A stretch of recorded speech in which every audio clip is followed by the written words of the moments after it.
My name is Philip Ball, and I'm a science writer and author. Um, and this is, I guess, this is really a difficult time to be talking about human flourishing for many reasons, and perhaps that makes it all the more important to do so. We seem already, as Reedy has just said, we seem already to be facing the first consequences of the crises in climate and environment that scientists and others have been warning us about for several decades now. Just in the past year, we've seen temperature records broken in heat waves all around the world, accompanied by wildfires and drought, of which the current terrible crisis in Somalia is one of the worst. Lakes and rivers have simply vanished, and crop yields have been decimated, and so forth. And at the same time, there have been the kinds of episodes of extreme weather, like hurricanes and floods, that climate scientists have also long predicted. So if we've not already been directly affected by climate change, then surely we are soon all going to be in one way or another. And still, as I think shown recently at the COP27 meeting in Egypt and the G20 summit in Bali, still there does not seem to be the political will that the world needs to truly address these problems. So how, in the face of this, do we not simply despair or just succumb to a kind of helpless apathy? That, I think, is one of the biggest challenges facing those who are seeking solutions to the climate and environmental crisis. How can we mobilize these incredible human resources that surely exist to make a real difference to the planet and to society? And I'm delighted to have the privilege of hearing from a panel of experts who are looking at that question head on and I think finding real answers. So let me now introduce them. We will first hear a presentation from Katharine Hayhoe.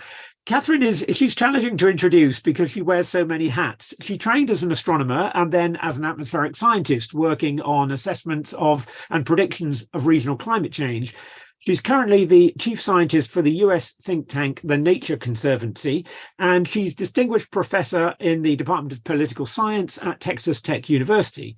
She's also a principal investigator for the Department of Interior's South Central Climate Adaptation Science Center and the US National Science Foundation's Global Infrastructure Climate Network.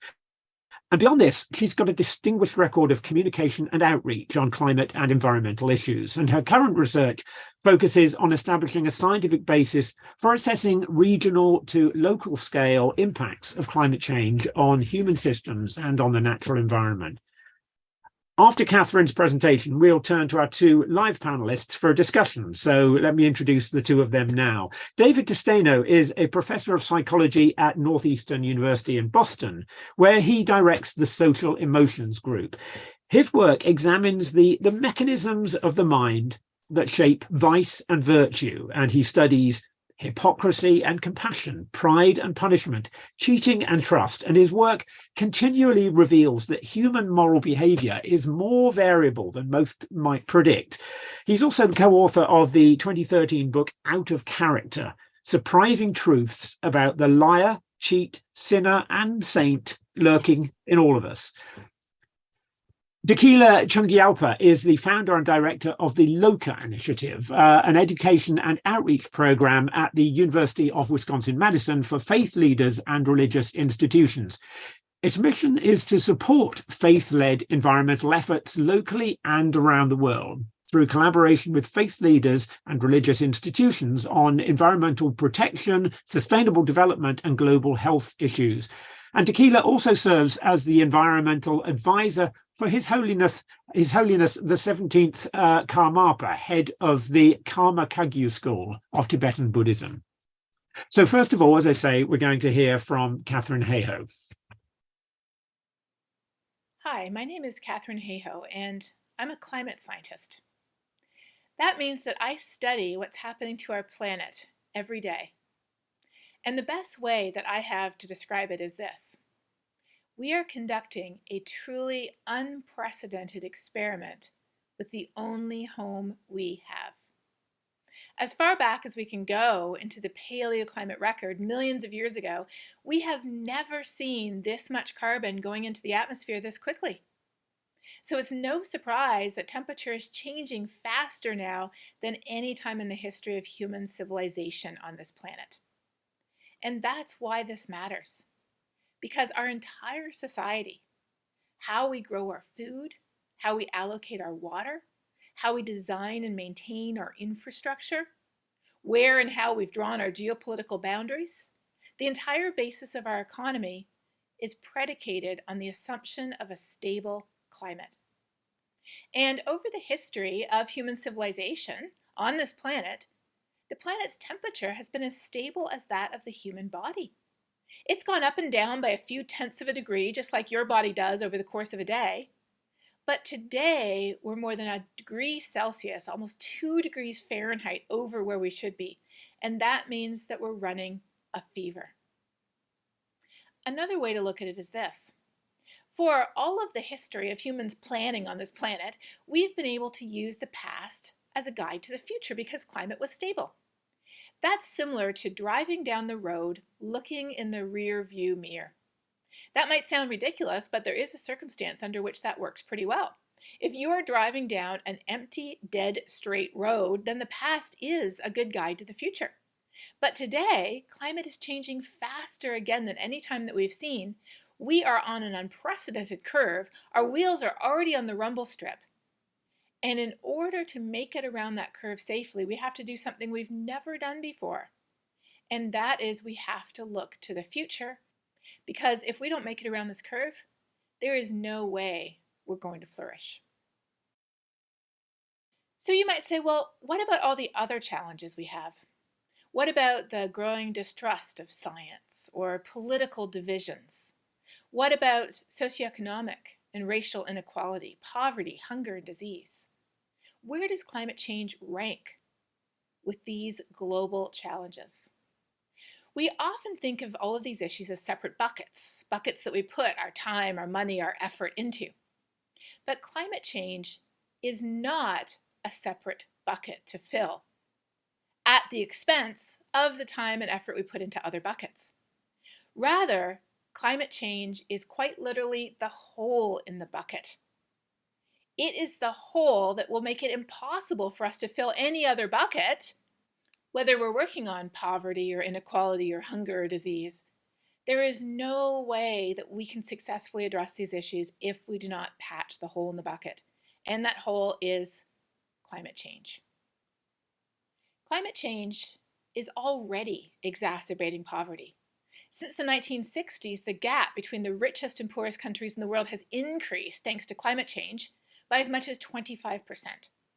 Climate change is compounding water and food shortages. It's impacting people's health. Even the simple act of burning fossil fuels for energy produces so much air pollution. It's responsible for 10 million premature deaths per year.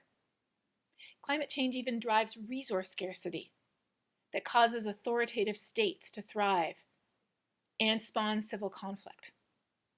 Climate change is, as the US military calls it, a threat multiplier. In other words, it takes all the other issues we're already concerned about and it exacerbates them or multiplies them. Unprecedented experiment, hole in the bucket, threat multiplier. These are all accurate descriptions of climate change. But whatever description you prefer, we know it's urgent and we have to do something about it. Why? Because there is no pathway forward to human flourishing on this planet without it. Quite literally, climate change is what stands between us and a better future. Because despite what you might have heard, it's not a choice between the environment or the economy, people or the planet. This planet will be orbiting the sun long after we are gone. We are the ones who depend on it and on all other life for all of the resources we have, the air we breathe, the water we drink, the food we eat, the materials we use to make everything we have. So this fight we're in, it is quite literally not about saving the planet. It is about saving us. And here's the good news. Climate actions aren't only actions to tackle climate change. They're actions to tackle all of the other problems we confront too. because climate solutions can give us cleaner air and water. They can protect us from disasters like storms, wildfires, and floods that climate change is supersizing, making worse. Climate solutions can give us better health, provide more affordable energy, reduce inequalities, create healthy ecosystems, protect our biodiversity, and give us a more stable world. So when it comes to climate action, the only question we have left is, what are we waiting for? Because to ensure human flourishing and a better future, we have to tackle climate change. We have no choice.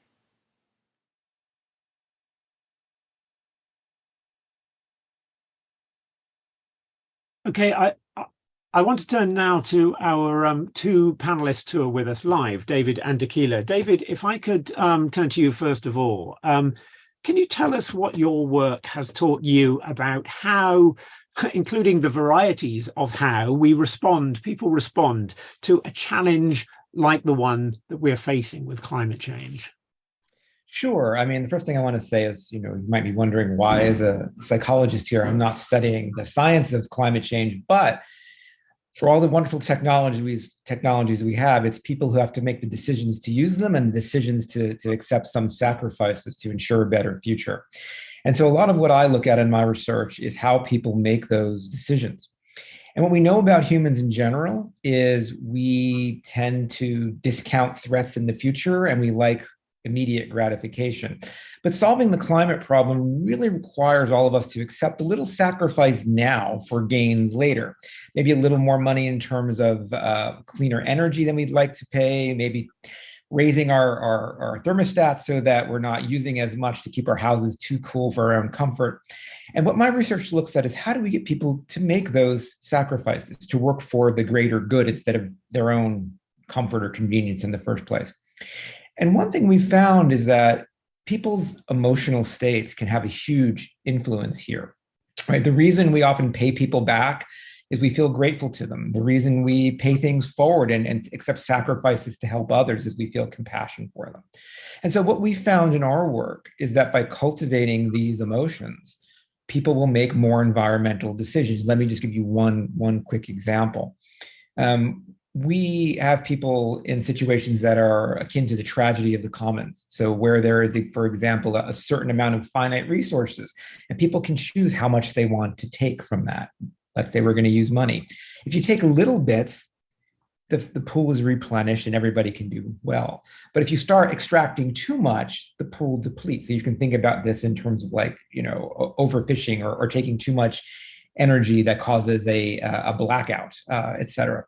And what we find is that when people feel emotions like gratitude, they make more sustainable decisions. That is, they're willing to take less for their own individual gain, leaving more for everybody else. So I may be willing to pay a little bit more to take a little bit less profit to keep the pool going, right?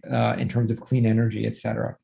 And so one of the ways that we've found to have people make decisions that are sustainable is to have them cultivate these emotional states which color our decisions and make us willing to value the future more than the present. I'm curious about whether you think the same considerations apply. You've talked sort of about individuals. So much depends on the decisions that world leaders are making with one another. Do the same considerations apply, in terms of expecting sacrifices from a nation or a country rather than from the individual? Well, I think they do, but the problem with a lot of our leaders is we live in a very short-sighted world. Everybody's worried about the next election and not about what's better in the long run. And when you're so focused on immediate gains, it prevents you from making decisions that are really more that lead to a more resilient world in the long run. But the other problem that you identify, Phil, is exactly that. Who wants to be the nation to sacrifice if others aren't, right? It only makes sense to sacrifice, to pay more money for energy, to have higher costs, to fight climate change, whatever it might be, to give money to poorer nations to help them do so, if those around you are making the same sacrifices. Otherwise, you kind of feel like you might be being taken advantage of. And so the question for us is, how do we create that level of trust among world leaders to make this. So it's not like the US or England or a certain country feels like they're doing something at a cost. And here I'll be interested to see what Dekila has to say too, because spiritual traditions actually help us form these moral convictions, and so do these emotions. And so I think if people can cultivate these emotions, it changes the lens through which we look at problems. And it can change things. I think it can nudge us towards those types of more long-term focused decisions. Well, that's a great opportunity to bring you in, Dekila. And I wonder whether, first of all, you could simply tell us more about what the Loka initiative is and what it aims to do. Mm-hmm. I'd love to. Thank you so much, David. That was fascinating. So I created the Loka initiative at UW-Madison after working with faith leaders around the world. I created a program called Sacred Earth at WWF, and I was trying to prove that working with faith leaders, no matter where, no matter what religion, would actually move the needle on conservation and climate issues, and that in many ways it would help us get unstuck in the places we are stuck. And because of the overwhelmingly positive feedback I got, and because the benefits were so tangible and measurable, I ended up wanting to create a platform that invited faith leaders to work with scientists on environmental and climate solutions. And so the Loka initiative is this platform where I work right now specifically with 3 faith traditions: evangelical church leaders on creation care and climate change, Tibetan Buddhist monastics in the Himalayas, which is where I'm from, and indigenous leaders, particularly tribal elders from Wisconsin Indian tribes, which is where Loka is based in Wisconsin.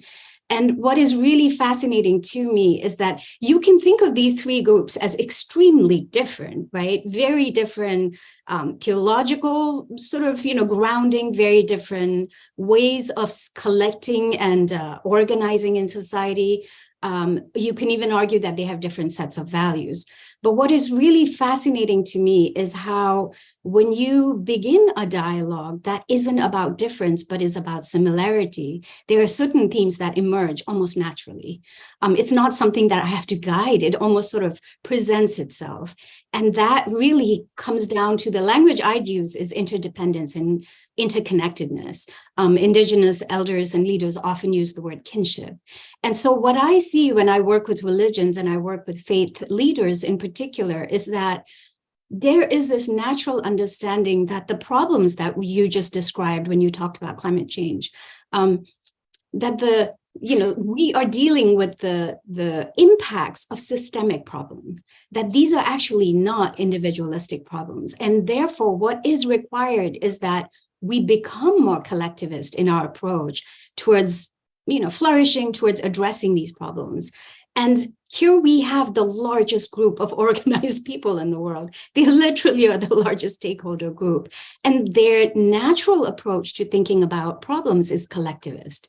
And so I think just picking up on what David was saying, this is a community where they naturally inhabit this language of gratitude and compassion, right? Where when it comes to whoever they identify as their self, whoever they identify as their in-group, they really want to take care of. And I think the work that Loka does is partly trying to increase what that in-group looks like for some of our partners, and at the same time, trying to encourage what caring looks like as well.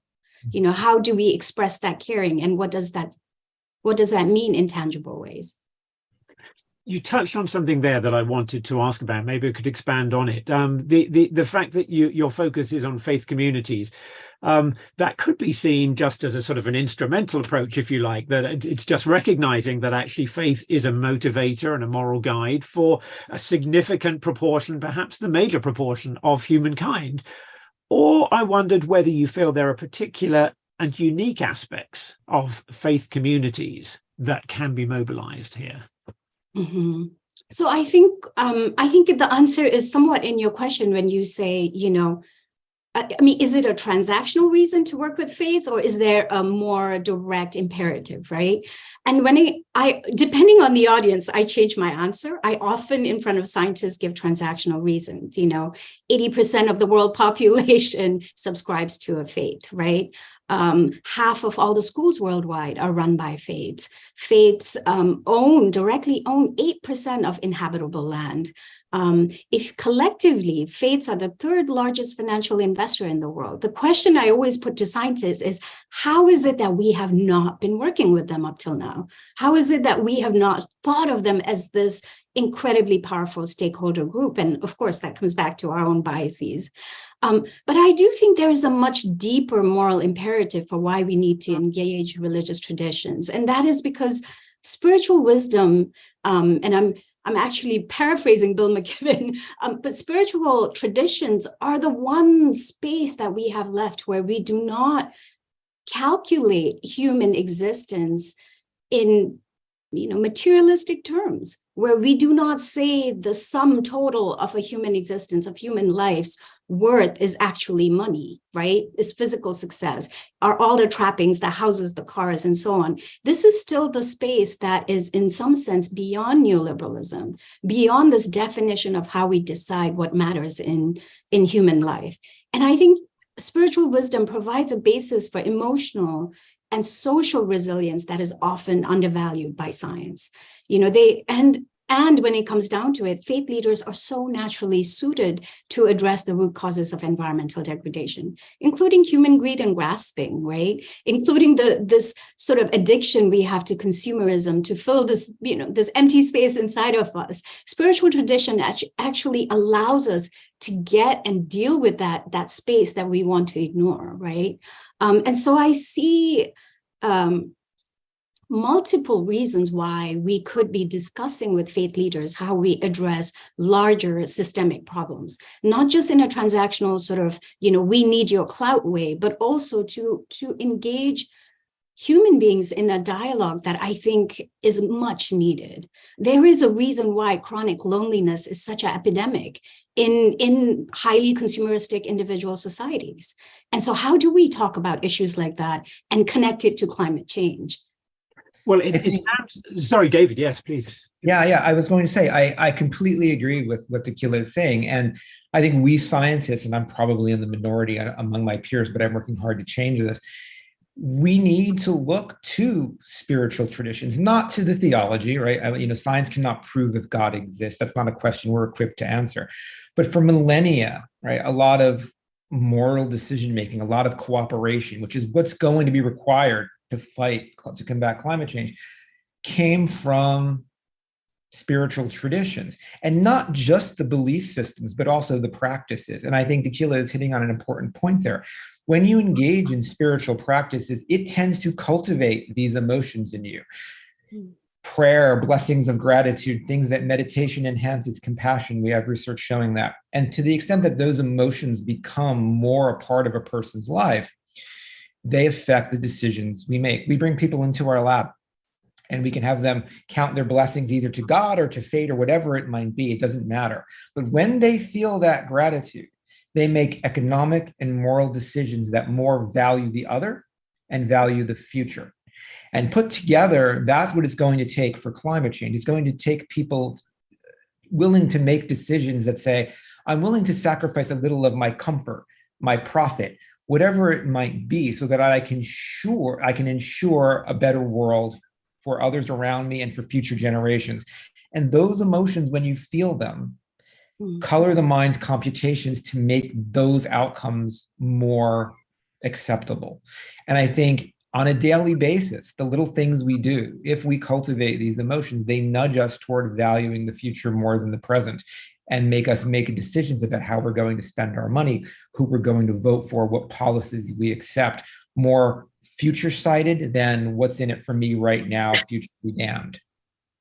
Well, this leads me to a question that I wanted to put to both of you, which is that there's one way of approaching this question to consider how to cultivate altruism, compassion for one another interpersonal relationships. But there's also the other aspect that I think is certainly present in, as far as I can see, all of the world's major faiths, of something more than that, something outside ourselves and outside the human, really a deep respect for the world that we're given. And I wonder whether you could both say something about if you like, the relative significance of those two perspectives, one being how we treat and respect and look at others, and the other, the wider view of what responsibilities we have, what respect we have for the natural world, for the world we're in. Go ahead, Dekila, would you like to go first? Well, I automatically think about the Indigenous leaders I work with. So much historical trauma and burden from colonization. And yet it's amazing to note that 80% of biodiversity today is said to exist on Indigenous managed lands, right? And that really comes from a worldview that is rooted in interdependence and kinship. And this coexistence, I think, between nature and people, between the wild and tamed, right? Between the spiritual and material. This is such a common theme for Indigenous culture. And it's very easy to other that. It's very easy to think of that as something that just exists in Indigenous communities. Whereas what I do see is that there is this, and it's fascinating because often the space that I find the most promise for debate, even among faith leaders that, let's say, question climate science, is usually the space around, I'd say theological literacy, where if you have that curiosity to go back and look at what your theology says, sooner or later, you're going to find something that talks about the importance of nature. And, even when you think about, the work I do with evangelical preachers, for example, there is often, we know that the stats say that white evangelicals in America make up one of the largest climate denying groups. And yet I find working with evangelical pastors that there is this deep love for nature from their perspective because God created creation. And God spent many more days creating creation than he did creating man, right? And so there is this, just in that space, there is a willingness to have this debate around, well, what does that mean in terms of responsibility? What does that mean for evangelicals in terms of responsibility? We just wrapped up a week-long convening where we brought 18 evangelical pastors to have this dialogue. And what was fascinating to me was, David brought this up earlier, almost every breakthrough happened from the space and from the conversation around gratitude. Almost every breakthrough that we had in this convening was because of the sense of gratitude they feel to the Creator. And then this desire to sort of, to respond, right? And it was fascinating because as someone who's been raised and who's trained in the Buddhist tradition, it was fascinating to see how what I'm actually seeing is what I would call this direct access to interdependence, right? Prajnaparamita is the phrase that we would use. And it really came because of that space of gratitude. So I think when we think about how faith leaders can engage or how faith leaders can contribute, what would be fascinating is just increasing the number of conversations we have around gratitude and our planet. How none of us can exist without the planet, right? Even the oxygen we're inhaling right now comes from outside of us. And maybe that is the conversation we request all faith leaders to start leading with. Yeah, I mean, we do difficult things, sometimes because we think we should, but when we do them because we think we should, we often do them with regret or hesitance or trepidation. Sometimes we do difficult things because we feel we should. And when we feel we should, think about if you love a child or love a parent or love someone, how much you will do for them that involves sacrifice. By cultivating those emotions, it just changes what we value. And so I was really interested to hear Dekila say that when people thought about gratitude, that's what broke through, right? That's what breaks down those defenses. I think oftentimes, especially in the US, there is this kind of conflation of religion and spirituality with politics. And that can cause a problem. When you go back to the text, as Dekila said, there usually is some foresight, some mention of interdependence, some focus on being a good steward, being a good cooperator, helping other people. But what cuts through the noise, it is really changing people's emotional states, because that changes the lens through which the brain interprets facts. It just does. And that is why many spiritual traditions can cause the changes in people they do, whether it's experiencing awe in the state of nature, gratitude for the things that you have, clean water, clean air. It changes the lens, and it does it in a way that doesn't require us to have debates in our mind about, what does this politician say? What about this? Am I owning the libs? Am I fighting the conservatives? And so I think it's a more authentic change. And if it's something that you can cultivate, it becomes a habit and becomes more long lasting as a lens through which to make decisions in this world. Well, this sounds to me as though it has implications for the way we communicate, the way we talk about climate change and the environmental threats we face. And this is something that, as a science communicator, I struggle with, that the temptation is to say, look how bad things are, look at what the projections are for the future, how much worse they could get. This is really alarming, isn't it? We have to do something about it. And I think there has to be some of that sort of fact-based communication. But from what both of you are saying, that's not what is going to make the difference to the way people might choose to act. Yeah, people, one thing we know from psychology is that fear appeals, as you're saying, look at these terrible things that are going to happen. Unless you give people a concrete route to deal with that, they kind of just shy away from it. But the problem with climate change is the concrete route to change it is often something they don't want to do, because it also involves sacrifice. It's not like, here, take this pill or go get a cancer screening and you'll be fine. And so the question is, here's the strategy. How do we make it more acceptable to you? How do we make this sacrifice something that you're willing to accept? And because humans like immediate gratification, no one likes sacrifice. And so you have to pair the fear with something that makes the sacrifice more palatable. And I think that's where these emotions come into play, because they make sacrifice more palatable to people. So if you can mix those at the same time, you're going to have a better outcome than just making people afraid and saying, well, the choice is to tune out and not think about the bad thing that's coming, or this other option, which feels really bad and you don't want to do either.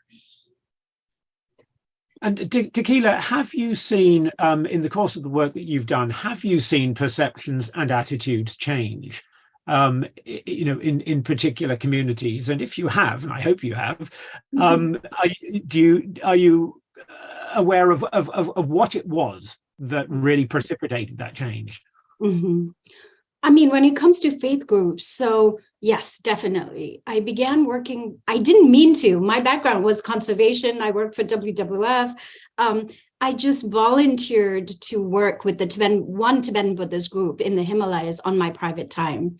And what emerged from that was this really, what I saw, I created environmental guidelines for Tibetan Buddhist monasteries in the Himalayas. And what I got in response was an absolute clamoring for science, was this really deep desire from the monastics. And we were talking about all across the Himalayas saying, train us. The guidelines are not enough. And so I ended up creating these trainings for them, and they decided to self-organize into an association. And before I knew it, there was an eco-monastic movement in the Himalayas that had no plans of setting off. But what I've seen, it's been, almost 14, 15 years now with that work. And what's fascinating to me is how religious norms and cultural norms have shifted in monasteries that have decided to own this work. So they are self-organized under the umbrella Koryuk, which means environment in Tibetan. And we're talking about 50 plus monasteries all across the Himalayas, from Ladakh to Bhutan, for those of you who know the region. And when they initially started doing this work, their reasoning was really simplistic. It was, the head of my monastic order said we should become better environmentalists. So here we are, right? Very simplistic. And at some point, that work started becoming a source of pride for them because they were getting attention for it. But what was really fascinating too was that it ended up being a defining factor for them. So each monastery was choosing to define themselves as an eco-monastery. And there was this loop that was happening of positive reinforcement. And what I've seen over time is that as monasteries shift towards environmental behavior, they seem to, if anything, take a great deal of, I would say the word joy. We don't use that word enough, in scientific surroundings. They take so much joy in not just being the leader, but also being the teacher, right? So here, to give you a sense of what the context is, climate change is ravaging the Himalayas. Whether it's the price of onions, whether it's drought, whether it's electricity, every aspect of people's lives are affected by climate change. And so all of a sudden, you have a group of people who've been told their purpose is religious, and in a very specific, narrow sector, all of a sudden, they're being told that they are problem solvers and that what they do affects the community in a tangible way. And they've really risen to that challenge. And I see this with every religious group I've worked with, that at some point, it crosses that boundary of their own institutional sort of influence, right? It goes into society and the role they can play as moral leaders. And they sort of, there's a real thirst for that and a desire to take that space. To me, it's so obvious that they are our natural partner when it comes to climate and environmental issues for that reason, because they are self-motivated. And I cannot emphasize that enough, having worked with governments and corporations, that to have this powerful social entity that is self-motivated to do good, it does not need to be convinced, does not need to be does not make arguments based on GDP, does not need to be bribed, does not think about the ultimate criteria for success being monetary, right? They really are focused on the well-being of society in general.